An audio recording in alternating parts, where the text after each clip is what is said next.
Alhamdulillah. Selamat pagi Pak Samsul. Selamat pagi. Iya Pak, saya Doni Pak dari kamar nomor 1 Pak. Oh Saya ya. mau buat kos-kosan ini. Berapa bulan nggak bayar? 6 bulan sih 6 Pak. bulan. Oh iya. Iya Pak. Oh Iya, ya. Pak, diterima ya Pak. Iya ya. Lain kali jangan sampai telat lagi ya. Iya Pak, mohon maaf ya Pak. Oh iya. Iya Mari, ya. Pak. Ya. Alhamdulillah bisa untuk dipakai renovasi rumah. Tapi temboknya kok banyak masalah ya.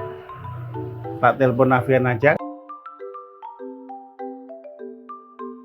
Halo, selamat siang. Afian, saya Zakia. Saya Samsul, Mbak. Mau renovasi kos-kosan, tapi temboknya banyak masalah. Bisa dicarikan solusinya enggak, Mbak? Baik, Pak Samsul. Saya akan ke tempat Bapak ya, agar analisa lebih akurat. Oke, kalau gitu saya tunggu ya.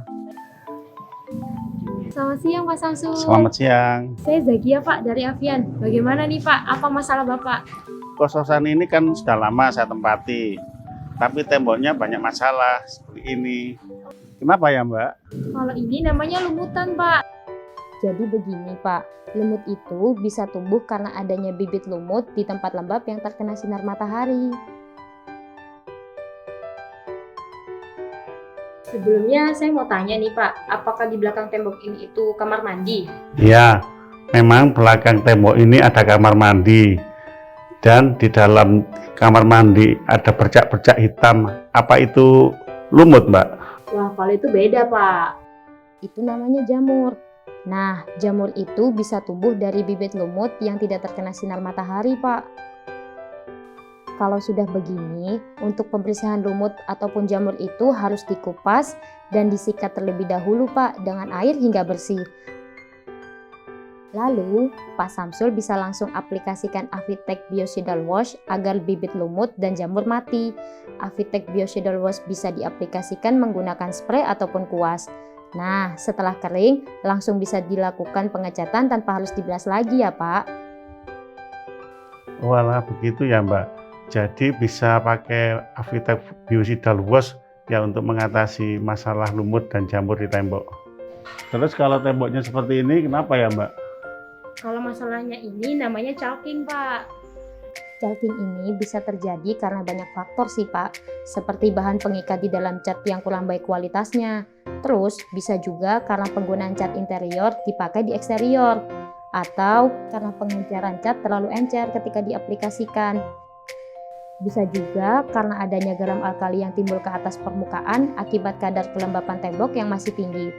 Yang nantinya itu bisa sampai menyebabkan cat terkelupas loh, Pak. Jadi penyebab cat tembok caking itu banyak ya, Mbak? Solusi untuk menghilangkannya gimana? Kalau untuk solusi menghilangkan caulking ini gampang Pak Samsul. Pertama, Bapak bisa mencuci sampai bersih terlebih dahulu permukaan tembok yang caulking. Lalu, permukaan bisa dibersihkan dari kotoran dengan lap basah untuk menghilangkan sisa debu. Jika tembok sudah bersih kering, maka ulangi lagi pengaplikasian catnya ya Pak, dengan menggunakan cat dasar berkualitas tinggi. Wah, mudah sekali ya cara menghilangkan caking pada tembok. Tentu saja mudah dong Pak Samsul.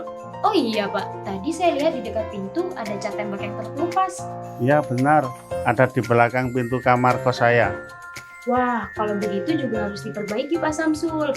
Kalau terjadi pengelupasan, itu tandanya saat pengecatan dahulu bidangnya belum bersih Pak Samsul. Bisa juga karena menggunakan pelamir yang kurang berkualitas. Apalagi kalau pelamirnya diaplikasikan di eksterior. Wah, itu malah kerusakannya parah Pak.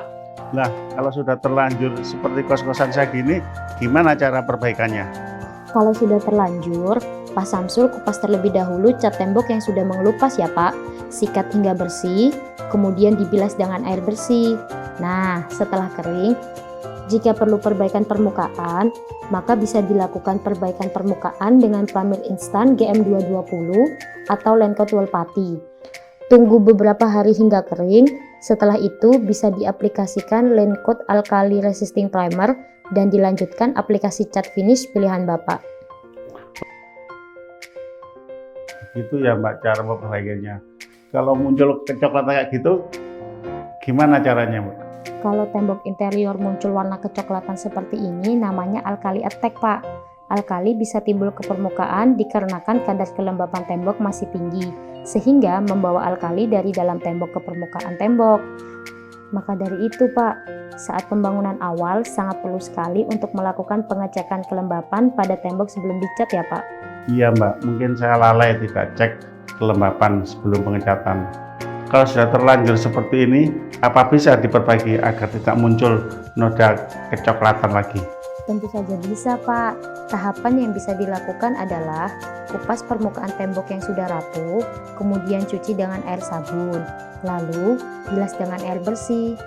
Setelah itu, gunakan cat dasar alkali resisting primer yang berkualitas baik seperti Lancôte Alkali Resisting Primer atau Avitex Alkali Resisting Primer.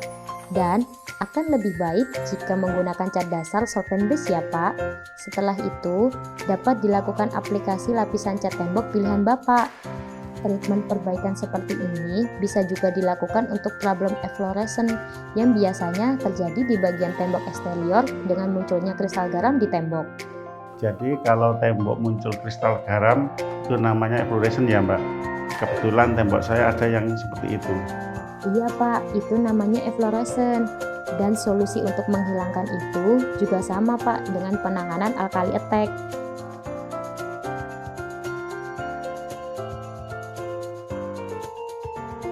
Bapak perlu untuk menggunakan alkali resisting primer dan akan lebih baik jika menggunakan cat dasar solvent base ya Pak. Yang sering saya lakukan, saya aplikasikan susuka aerosol di atas bidang yang bernoda saja sebelum mengaplikasikan top coat untuk dapat menghindari efflorescence itu Pak. Oh, jadi begitu pelakuannya. Kalau tembok saya catnya belang, apakah itu juga alkali attack ya Mbak? Kalau itu beda lagi Pak. Itu biasanya karena pengaplikasian cat pada daerah yang keringnya tidak rata, serta teknik pengecatan yang salah Pak. Dan kalau untuk permasalahan perbedaan warna atau belang ini, perlu kita lihat dulu kualitas lapisan cat masih bagus atau tidak. Cat ulang bagian yang berbeda dengan bagian lainnya. Dan apabila kualitas cat sudah jelek, amplas dan cuci dengan menggunakan air bersih bagian tersebut. Kemudian lakukan pengecatan ulang.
Terima kasih atas informasi untuk penanganan permasalahan cat tembok kos-kosan saya ya Mbak.